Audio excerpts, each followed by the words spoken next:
Assalamu alaikum. Good morning, students. How are you? I hope you are well. Grace of Almighty Allah. Now you are welcome to online class in class 2. আজকে আমাদের পাঠ্য বিষয় ইংরেজি, সাথে আছি আমি জান্নাতুল ফেরদৌস রোজ garden high school. তোমরা কেমন আছো সবাই? ভালো আছো নিশ্চয়ই। তো গত ক্লাসটা আমরা করতে পারিনি, একটু সমস্যা ছিল এই কারণে।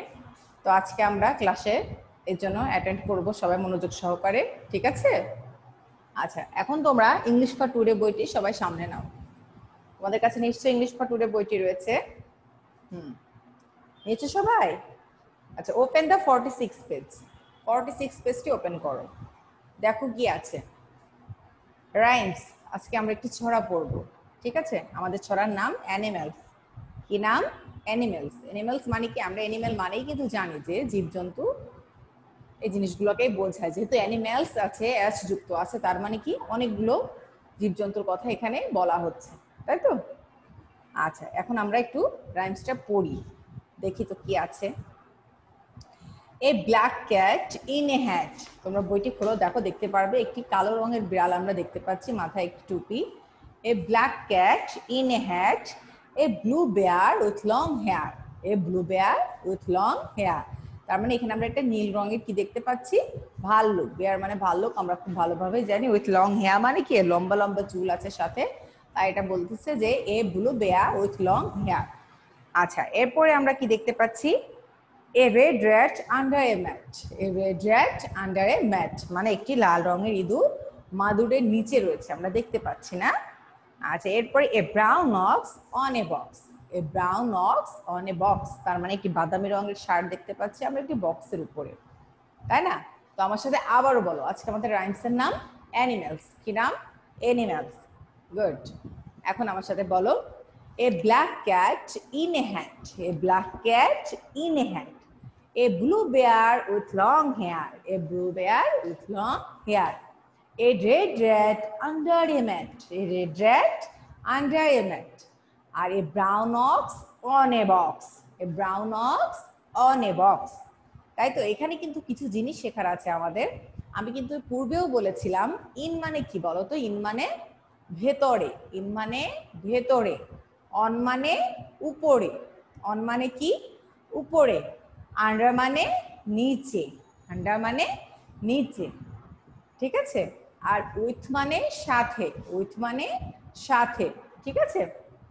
তাহলে এখানে আমরা যে কবিতাটি ছড়াটি পড়লাম, এখানে কিন্তু এই শব্দগুলো ইউজ করা হয়েছে। যেমন এই black cat in a hat, মানে ইন ইউজ করেছে, হ্যাটটি তার কি মানে হ্যাটটি সে পরে আছে, তার সাথে যুক্ত আছে বলে এটা ইন হয়েছে। আর এই যে blue bear with long hair, with মানে সাথে, ব্লু বেয়ারের সাথে কি আছে? তার লম্বা চুল রয়েছে। আর এই রেড র্যাট আন্ডার ম্যাট মানে একটি লাল রঙের ইঁদুর আমরা দেখতেই পাচ্ছি অলরেডি মাদুরের নিচে সে আছে। আর a brown ox on a box মানে ও বা বক্সের উপরে রয়েছে ষাঁড়টি, এই জন্য অন কথাটা এখানে ইউজ করা হয়েছে। আচ্ছা, তাহলে আমরা আবারও বলবো, একটু মিনিং করে নিলে আমাদের পড়তে সুবিধা হয়, মনে রাখতে সুবিধা হয়। এই জন্য আমরা সবসময় চেষ্টা করবো যে কোনো লেসন আমরা অবশ্যই মিনিং সহকারে কমপ্লিট করতে, তাহলে কি হবে? আমাদের সেটা খুব ভালোভাবে মনে থাকবে, ঠিক আছে? তাহলে আমার সাথে আবারও বলো, a black cat in a hat. A black cat in a hat, a blue bear with long hair. A blue bear with long hair, a red rat under a mat. A red rat under a mat, a brown ox on a box. A brown ox on a box. ঠিক আছে? Good. তাহলে already আমরা এই কবিতাটি বেশ 2-3 বার পড়ে ফেললাম।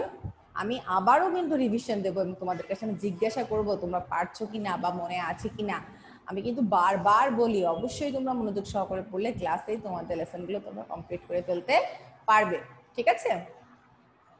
আচ্ছা, এরপরে নিচে কি আছে দেখো তো। এখানে আছে লিসেন অ্যান্ড সে, শোনো এবং বলো, পয়েন্ট আকারে করো, মানে পয়েন্ট নির্দেশ করো। A red rat and a mat. Red, red কথাটা এখানে দেখছো একটু মানে কালার করা রয়েছে, এই জন্য যে এখানে হচ্ছে রেড কালার, তাই জন্য লাল কালার করা হয়েছে। A brown ox on a box. Brown, brown মানে বাদামি, তাই এটা বাদামি রং করা হয়েছে। A blue bear with long hair. Blue, blue মানে কি? নীল। নীল আমরা খুব ভালোভাবে চিনি, তো এটা এখানে নীল কালার করা হয়েছে। আর black cat in had, black তো কালোই, তো লেখা যেহেতু কালোই রয়েছে বইতে, এর জন্য এটাকে আর চেঞ্জ করার প্রয়োজন হয়নি, এটি কালো রঙই আছে। ঠিক আছে, আমরা এখানে তাহলে কতগুলো কালার সম্পর্কেও কিন্তু জানলাম, এটা কি খেয়াল করেছো? আমরা তো প্রিপজিশন মানে তোমরা এটা আরো বড় হলে বুঝতে পারবে প্রিপজিশন জিনিসটা কি। তো যাই হোক, প্রিপজিশন এখানে আমরা ইন, অন, উইথ, আন্ডার এগুলো শিখেছি। আবার সেই সাথে আমরা কি শিখছি? নেম অফ কালার্স, মানে রঙের কতগুলো নাম আমরা জানলাম, তাই না? কি কি? রেড, তারপর ব্লু, ব্রাউন, আর আর কি শিখলাম আমরা? ব্ল্যাক। 4টা রং আমরা এখানে শিখেছি না? এই রং সম্পর্কে কিন্তু ধারণা থাকাটা খুব গুরুত্বপূর্ণ, কেননা এই রং জিনিসটা আমরা কিন্তু বেশিরভাগ ক্ষেত্রেই জীবনে ইউজ করে থাকি, তাই না? যেমন তোমরা কোনো জামা কিনতে গেলে যদি লাল রঙের জামা খুব বেশি পছন্দ হয়ে থাকে বাচ্চাদের, অনেকেই বিভিন্ন রঙও পছন্দ করো, এক একজনের পছন্দ এক এক রকম, তারপর লালটা একটু বেশি দেখা যায় যে বাচ্চারা খুব বেশি পছন্দ করে, বা ওর পরে বেশি অ্যাট্রাকশনটা তাদের বেশি থাকে। ঠিক আছে, আচ্ছা যাই হোক, এখন আমরা 47 পেজে যাই। 47 পেজে কি আছে আমরা একটু ফলো করি। দেখো, ওই সেই কথাগুলোই আছে আমি যেগুলো আগেই বললাম। ইন, ইন মানে দেখতে পেরেছো এখানে একটি ব্যাগ রয়েছে, ব্যাগের ভেতরে কিন্তু কতগুলো বই রয়েছে আমরা দেখতে পাচ্ছি, দেখেছো তোমরা? ইন মানে ভেতরে বোঝাচ্ছে, এই জন্য ব্যাগের ভেতরে বইগুলো রয়েছে। অন, অন দেখো ব্যাগের উপরে রয়েছে, দেখতে পাচ্ছ? ছবিতেই কিন্তু বোঝানোর জন্য, তোমাদের বোঝানোর জন্য ছবিতে দেওয়া রয়েছে, যাতে তোমরা খুব সহজেই এটা বুঝতে পারো। ব্যাগের উপরে রয়েছে কি? বই, তাই জন্য এখানে নিচে রয়েছে অন, অন মানে উপরে। আচ্ছা, এখানে দেখো ব্যাগের নিচে রয়েছে বইটি, ঠিক না? নিচে আছে, তাই জন্য এখানে কি শব্দ ইউজ করা হয়েছে? আন্ডার। আন্ডার মানে নিচে, আন্ডার মানে নিচে। তার মানে আমরা খুব ভালোভাবে এখানে বুঝতে পারছি যে ইন মানে ভেতরে, অন মানে উপরে, আর আন্ডার মানে নিচে। এটা আমাদের বুঝতে আর সমস্যা হওয়ার কিন্তু কথা না, ঠিক আছে? আচ্ছা, এরপরে দেখো পিকচার রয়েছে, আমরা দেখতে পাচ্ছি একটি বেডের পিকচার রয়েছে, হ্যাঁ, আর এখানে কতগুলো ফার্নিচার্স মানে ঘরের আসবাবপত্র ছবি রয়েছে আমরা দেখতে পাচ্ছি। আচ্ছা, এখানে কি রয়েছে একটু দেখি তো। এ doll is on the bed, A doll is on the bed মানে কি? বিছানার উপরে একটি পুতুল, বিছানার উপরে একটি পুতুল।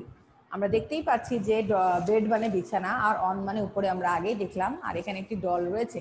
তাহলে a doll is on the bed, বিছানার উপরে একটি পুতুল। আর a ball is under the table, a ball is under the table, তার মানে আমরা দেখতে পাচ্ছি টেবিলের নিচে একটি বল রয়েছে, আমরা খুব ভালোভাবে এখানে দেখতে পাচ্ছি ছবিতে। তার মানে আন্ডার মানে নিচে, এটার ব্যবহারও আমরা এখানেই ফলো করলাম। A ball is under the table, a ball is under the table. Okay, এরপর নিচে দেখো দুইটা ছেলে মেয়ে রয়েছে, আমরা দেখতে পাচ্ছি ওদের ভিতরে কি হচ্ছে? কথোপকথন, কনভারসেশন হচ্ছে, ঠিক আছে? ওরা কি বলছে দেখি তো। Is the ball on the table, is the ball on the table, তার মানে মেয়েটি ছেলেটিকে জিজ্ঞাসা করছে যে বলটা কি টেবিলের উপরে, বলটা কি টেবিলের উপরে? ছেলেটা কি বলছে? No it is not, no it is not, মানে না, ইহা ন।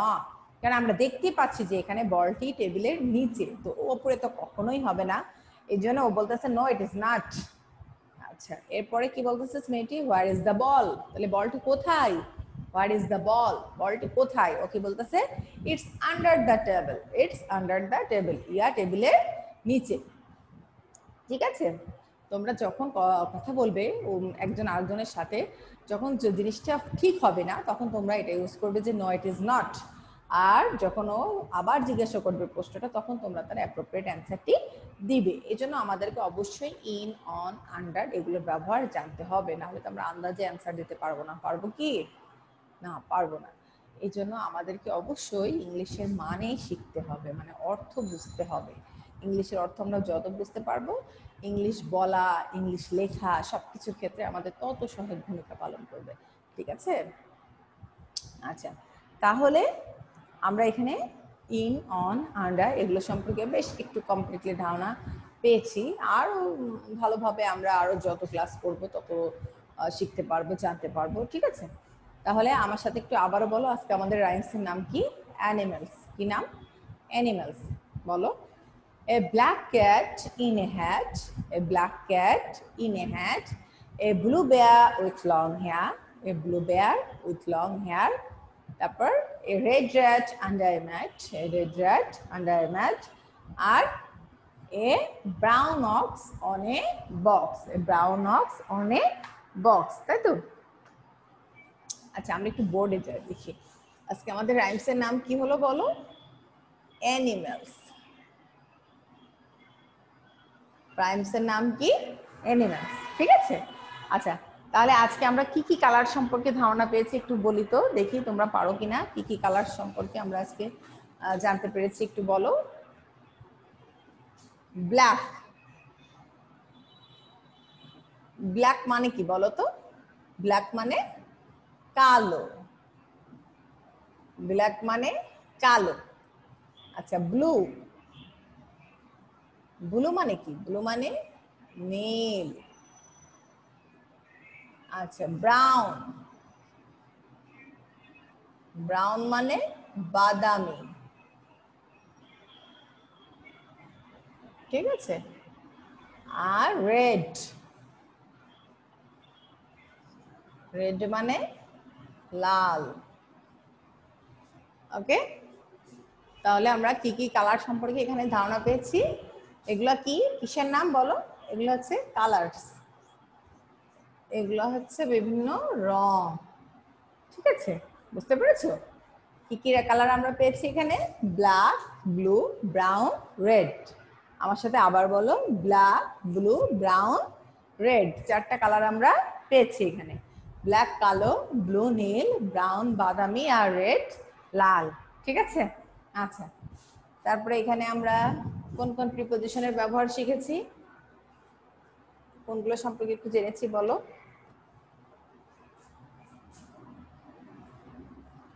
প্রিপজিশন, এগুলো হচ্ছে প্রিপজিশন।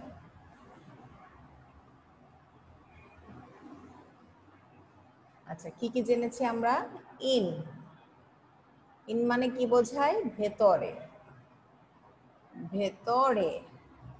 অন, অন মানে উপরে। আন্ডার,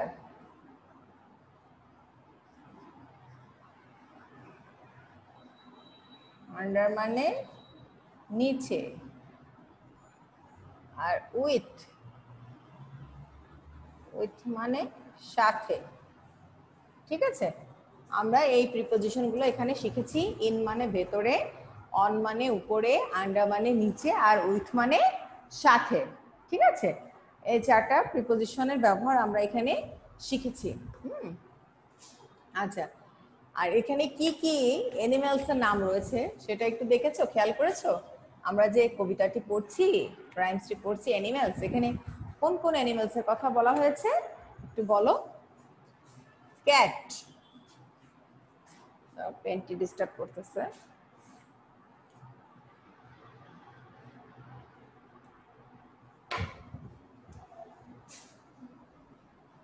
ক্যাট, ক্যাট মানে বিড়াল, তাই না? ক্যাট মানে কি জানি আমরা? বিড়াল। তারপর বেয়ার, বেয়ার মানে ভাল্লুক। আচ্ছা র্যাট, র্যাট মানে ইঁদুর।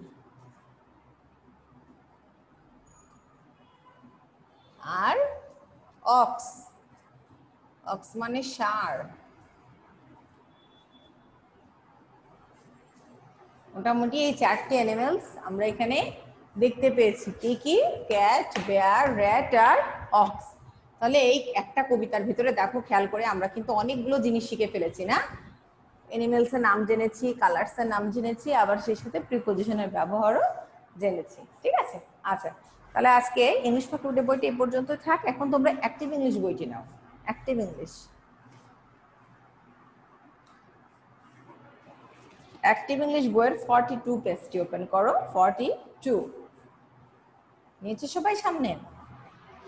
ওকে আচ্ছা দেখো 42 পেজে কি রয়েছে? Use of simple past tense মানে ব্যবহার, আপনার অতীত, অতীতকাল বা অতীত সময় যেটা রয়েছে তার একটি সাধারণ ব্যবহার আমরা এখানে দেখব। দেখেছো কতগুলো পিকচার্স রয়েছে, পাশে কতগুলো ইংলিশ সেন্টেন্স আমরা দেখতে পাচ্ছি। তো আমরা একটু দেখি, পড়ি কি আছে। হ্যাঁ, the teacher wrote on the blackboard মানে শিক্ষক ব্ল্যাকবোর্ডে লিখেছিল, শিক্ষক ব্ল্যাকবোর্ডের উপরে লিখেছিল। এখানেও কিন্তু দেখো অন কথাটা রয়েছে, যেহেতু ব্ল্যাকবোর্ডের কি উপরে আমরা লিখি না, তাই অন কথাটা ইউজ করা হয়েছে। করিম ক্লিন দ্য ব্ল্যাকবোর্ড, করিম ব্ল্যাকবোর্ডটি পরিষ্কার করেছিল। ব্ল্যাকবোর্ড মানে কি সাদা বোর্ড, আমরা কিন্তু এটা কি বোর্ড লিখে আমরা হোয়াইট বোর্ডে লিখে থাকি, আর এখানে ব্ল্যাকবোর্ডের কথা বলা হচ্ছে মানে কালো বোর্ড। এখানে আমরা ছবিতেও দেখতে পাচ্ছি ব্ল্যাকবোর্ড মানে কালো রঙের একটি বোর্ড রয়েছে।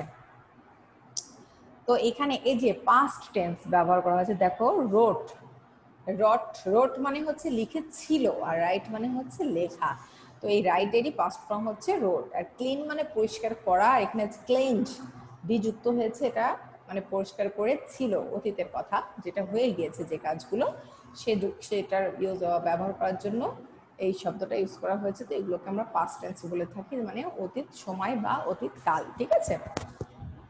আচ্ছা, the teacher wrote on the blackboard মানে শিক্ষক ব্ল্যাকবোর্ডে লিখেছিল, লিখেছিলেন যাই বলি। করিম ক্লিন দ্য ব্ল্যাকবোর্ড, আর করিম ব্ল্যাকবোর্ডটি পরিষ্কার করেছিল।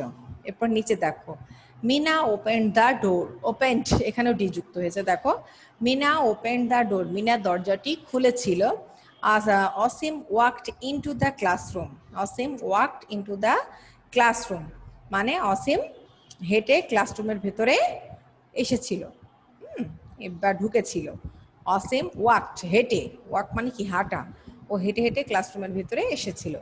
মায়া went to school by bus, Maya স্কুলে বাসে করে গিয়েছিল। ওয়েন্ট, যে গো মানে কি আমরা বলি না I go to school everyday, আমরা প্রতিদিন স্কুলে যাই, তো গো এরই পাস্ট ফর্ম হচ্ছে ওয়েন্ট।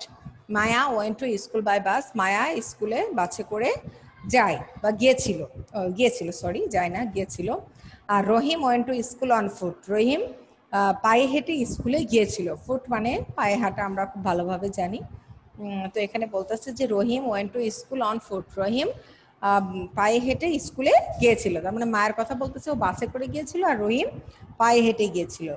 এরপরে বলছে আবিদ টোল্ড স্টোরি, আবিদ একটি গল্প পড়েছিল। আর Meena did not tell story, Meena একটি গল্প কি বলেনি। টেল মানে কি মানে বলা, ঠিক আছে। আর এখানে যেহেতু পূর্বের কথা, তাই ডিড নট বলছে, যে Meena did not tell story, Meena একটি গল্প বলেনি। ঠিক আছে। তাহলে আমরা সবগুলো দেখতে পাচ্ছি এখানে অতীতের কথা বলা হয়েছে। কিসের কথা বলা হয়েছে? অতীতের কথা বলা হয়েছে। তো এখানে এই যে আমরা যে জিনিসটা পড়তেছি, এখানে কিন্তু বেশ কিছু জিনিস শেখার আছে, আমরা আরেকটু পরে বলবো। আর একটু 43 পেজটি আমরা আরেকবার একটু পড়ে নিই। এখানে দেখো use of simple future tense, এখানে উপরে আছে দেখো use of simple future tense, তার মানে এখানে ভবিষ্যৎ সময়ের কথা বলা হবে। আমরা তো অতীতটা বললাম, এবার ভবিষ্যৎটা বলবো। কি বলছে দেখি তো, আই শ্যাল বি মানে আমি হব, I shall be a doctor, আমি একটি ডাক্তার হব বা আমি একজন ডাক্তার হব, মানে এটা ভবিষ্যতের কথা। একটা ছোট্ট বাচ্চা আমরা দেখতে পাচ্ছি ডক্টরের সাথে, তো বাচ্চাটিরও খুব ইচ্ছা যে সে বড় হয়ে একজন ডক্টর হবে। আচ্ছা, করিম উইল রিড এ বুক, করিম একটি বই পড়বে, করিম একটি বই পড়বে। হি উইল ডু দ্য সাম, সে অঙ্ক করবে। সাম মানে কি অঙ্ক, সে অঙ্ক করবে। ঠিক আছে। এরপর নিচে দেখো, Rana will go to school, Rana স্কুলে যাবে, রানা স্কুলে যাবে। He will not go to market, সে বাজারে যাবে না। মার্কেট মানে কি বাজার, সে বাজারে যাবে না। নট, নট মানে কি না, এটা আমরা খুব ভালোভাবে জানি। নো, নট এগুলো নার ক্ষেত্রে বা নেতিবাচকের ক্ষেত্রে ব্যবহার করা হয়ে থাকে। আচ্ছা, I shall do the work, আমি কাজটি করব। I shall do the work, work মানে কি কাজ, ওয়ার্ক মানে কাজ, আমি কাজটি করব। I shall not do the sum, আমি অঙ্ক করব না। I shall not do the sum, আমি অঙ্কটি করব না। তার মানে উনি কাজ করবে সেটাই বোঝানো যাচ্ছে। আমরা দেখতেই পাচ্ছি যে উনি একটি কাজ করতেছেন, রং করতেছে। তো উনি কি করবে, কাজ করবে, উনি অঙ্ক করবে না। আর এখানে আমরা দেখেছি যে রানা স্কুলে যাবে, মার্কেটে যাবে না, যেহেতু স্কুল ড্রেস পরা আমরা দেখতেই পাচ্ছি পিকচারে, ওর ইউনিফর্ম আছে। আর করিম টেবিলের পর টেবিলে বসে আছে আমরা দেখতে পাচ্ছি। তো ও কি করবে, বইটি পড়বে এবং অঙ্ক করবে। ঠিক আছে। আর উপরে মেয়েটি কি বলেছে যে আমি ডক্টর হব। এসবই তাহলে ভবিষ্যৎ সময়ের কাজ বা ফিউচার টেন্স যাকে আমরা বলে থাকি। ঠিক আছে। তো এখানেও কতগুলো ওয়ার্ড রয়েছে, দেখো ওয়ার্ড মিনিং আমরা শিখতে পেরেছি অলরেডি। ক্লিন মানে কি, ক্লিন মানে পরিষ্কার করা। ওপেন্ড, ওপেন মানে খোলার, ওপেন্ড মানে খুলেছিল অতীতের। বিষয় বোঝানো হচ্ছে।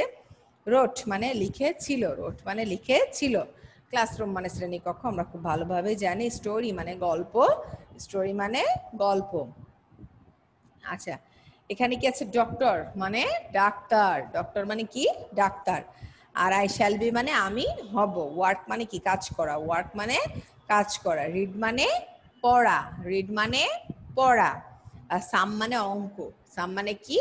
অঙ্ক। আচ্ছা, এখানে অনেক কিছু বিষয় হতে পারে। দেখো, আমরা তো ওয়ার্ড মিনিং জানলাম, এর সাথে আরো কতগুলো ফাংশন এখানে হতে পারে। যেমন ট্রান্সলেট ইনটু বেঙ্গলি, তোমাদের মনে আছে? ট্রান্সলেট ইনটু বেঙ্গলি আমি কিন্তু পূর্বেও শিখেছিলাম। ট্রান্সলেট ইনটু বেঙ্গলি মানে বাংলা, সরি ইংলিশ থাকবে, আমাদেরকে বাংলা পড়তে হবে। মিনা ওপেন দ্য ডোর, দেখো এখানে আছে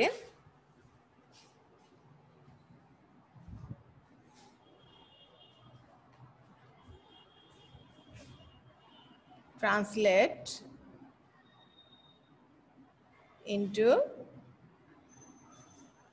বেঙ্গলি, তার মানে কি? বাংলায় অনুবাদ করো। আমি এখানে একটি ইংলিশ সেন্টেন্স লিখছি। মিনা ওপেন্ড দ্য ডোর, এর বাংলা কি হবে বলো তো? মিনা দরজাটি খুলেছিল,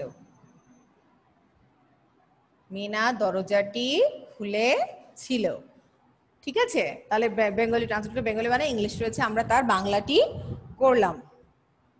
আবার দেখো, আবিদ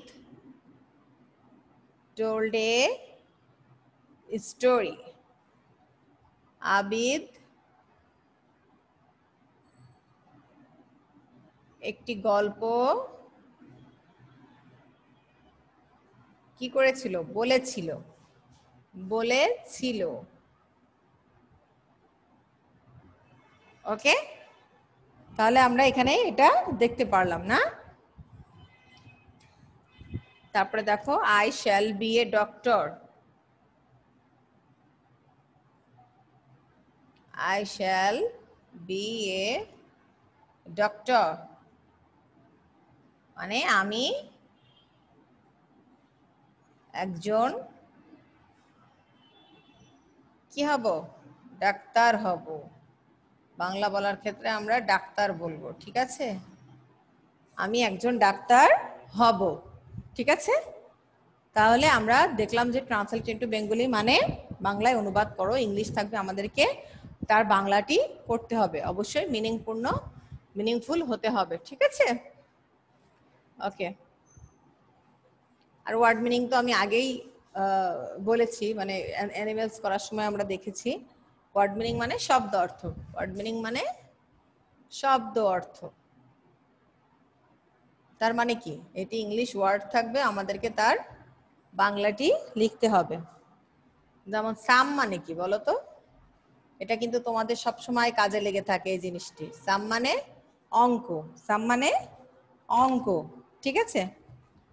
রোট মানে কি বলো তো? রোট মানে লিখেছিল, লিখেছিল।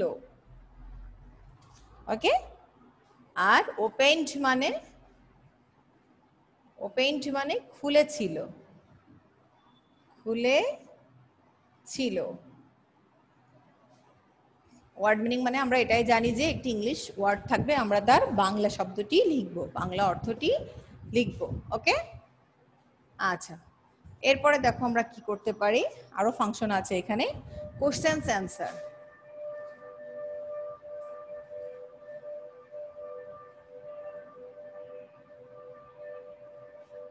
আমরা কি করতে পারি? কোশ্চেনস অ্যান্সার করতে পারি।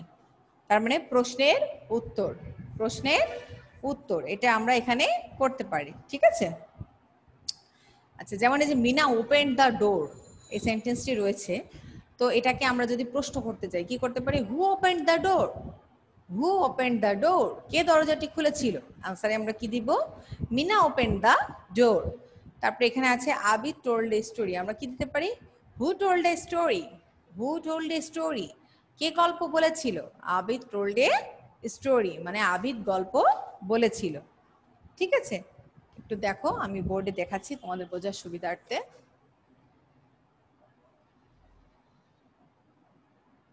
হু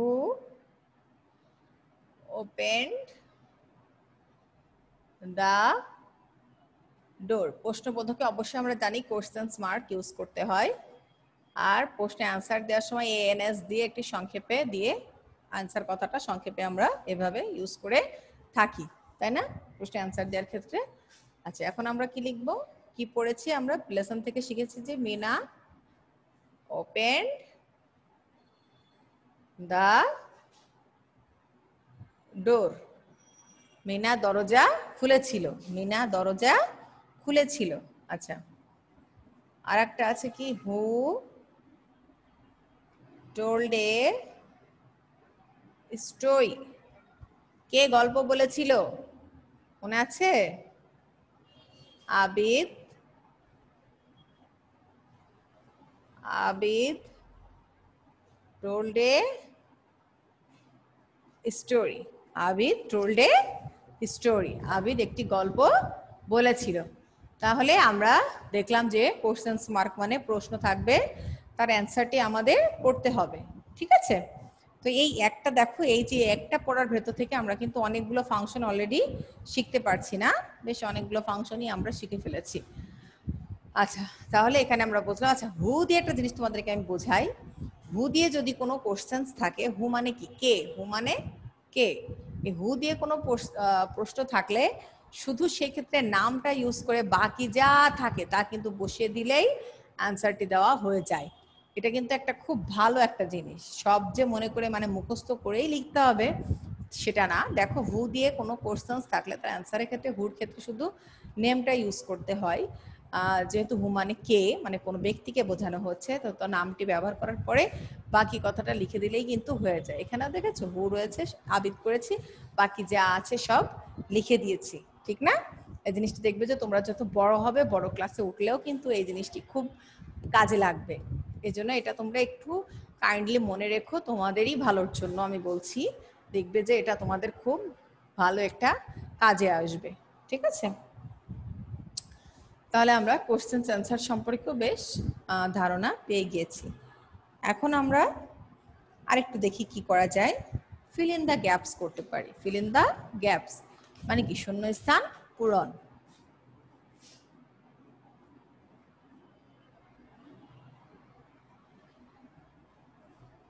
ফিল ইন দ্য গ্যাপস, আমরা শূন্যস্থান পূরণ করতে পারি। শূন্যস্থান পূরণে আমরা অলরেডি জানি যে একটি সেন্টেন্স থাকবে, সেখানে একটি ওয়ার্ড মিসিং থাকবে, সেই ওয়ার্ডটি আমাদের কি বসাতে হবে। আবার এমনও হতে পারে যে একটি ওয়ার্ড থাকবে, সেখান থেকে একটি লেটার অ্যাবসেন্স থাকবে, সেটাকে আমাদের বসাতে হবে। ঠিক আছে,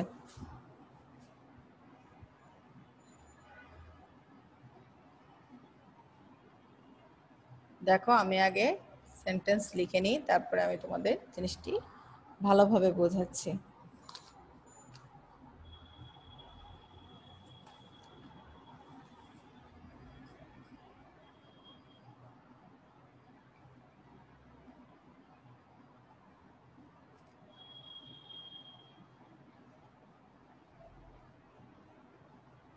এবার দেখো, আমি 3টা সেন্টেন্স লিখেছি। Karim will dash a book. Karim will dash a book. এখানে আমরা কি পড়েছি লেসন থেকে, যে করিম উইল রিড এ বুক। করিম একটি বই পড়বে। তাহলে আমরা এই কি দিয়ে ফিল করব, রিড দিয়ে। এই গ্যাপসটি আমরা ফিল করলাম কি দিয়ে, রিড দিয়ে। আচ্ছা, এখানে I shall dash a doctor.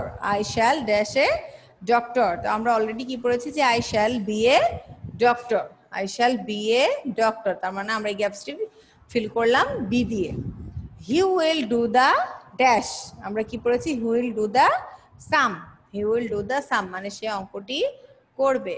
তাহলে আমরা এখানে সাম দিয়ে এই গ্যাপসটি ফিল করলাম। ঠিক আছে, তাহলে আমরা দেখলাম কি, যে ফিল ইন দ্য গ্যাপস মানে শূন্যস্থান পূরণ। যে করিম একটি সেন্টেন্স থাকবে, সেন্টেন্সের ভিতরে একটি ওয়ার্ড মিসিং থাকবে, সেই অ্যাপ্রোপ্রিয়েট ওয়ার্ডটি আমাদেরকে ওখানে ইউজ করে বসাতে হবে। ঠিক আছে, আচ্ছা, তাহলে আমরা এখানে কি শিখলাম? 3টা সেন্টেন্সে Karim will read a book, I shall be a doctor, আর he will do the sum. 3টা সেন্টেন্স আমরা এখানে দেখলাম। তোমরা তোমাদের সুবিধার জন্য কিন্তু এগুলো লিখে নিতে পারো। আমি যখন বোর্ড ইউজ করব তখন তোমরা সামনে খাতা কলম নিয়ে বসতে পারো, এগুলো লিখে নিতে পারো, এগুলো তোমাদের পড়ার জন্য সুবিধা হবে। ঠিক আছে? তো আজকে আমরা কি কি শিখলাম আর একটু রিভিশন দিয়ে নিই। প্রথমে আমরা ইংলিশ পার্ট 2 থেকে রাইমস শিখেছিলাম, অ্যানিমেলস। হ্যাঁ, সেখান থেকে বেশ আমরা ওয়ার্ড শিখেছি কিছু। কি কি সম্পর্কে শিখেছিলাম? প্রিপজিশন সম্পর্কে, নেম অফ কালার্স সম্পর্কে, আর নেম অফ অ্যানিমেলস মানে জীবজন্তুর নাম সম্পর্কিত কিছু ওয়ার্ড আমরা জেনেছি, তাই না? আচ্ছা, এরপরে এসে আমরা অ্যাক্টিভ ইংলিশে কি দেখলাম?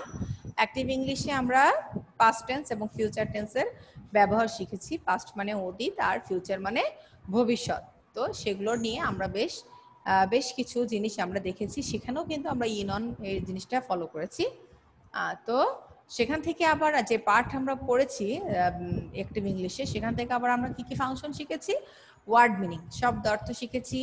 তারপরে আমরা শিখেছি কি ট্রান্সলেট ইনটু বেঙ্গলি মানে কিভাবে বাংলায় অনুবাদ করতে হয়। আবার শিখেছি কোশ্চেনস অ্যান্সার মানে কিভাবে প্রশ্নের উত্তর দিতে হয়। আবার শিখেছি ফিল ইন দ্য গ্যাপস, শূন্যস্থান পূরণ। তাহলে মোটামুটি বেশ আমরা 3-4টা ফাংশন কিন্তু অলরেডি আমরা এই অ্যাক্টিভ ইংলিশে যেটা পড়েছি তার থেকে শিখেছি। এটা আমরা আগেও জানতাম, তারপর আমরা আরেকটু কি করলাম, আমাদের শেখাটাকে একটু ঝালাই করে নিলাম যে আমাদের কতটুকু মনে আছে সেটা বোঝার সুবিধার্থে। তো এখন যে কাজটি তোমাদের করতে হবে, আমি যে জিনিসগুলো শেখালাম সেগুলো তোমরা এখন কি করবে বলো তো? বাসায় তোমরা এগুলো খুব ভালোভাবে কিন্তু চর্চা করবে। আমি এই জন্য তোমাদের বলেছিলাম যে তোমরা খাতা কলম সামনে রাখবে। আমি বোর্ডে যখন যেটা ব্যবহার করব সেটা তোমরা তুলে নেবার চেষ্টা করবে, এটা তোমাদের পড়ার সুবিধার জন্য। ঠিক আছে? তো আজকে এই পর্যন্ত তোমরা সবাই ভালো থেকো, সুস্থ থেকো। আমাদের পরবর্তী ক্লাস নেক্সট রবিবার, সে পর্যন্ত সবাই ভালো থেকো। আল্লাহ হাফেজ।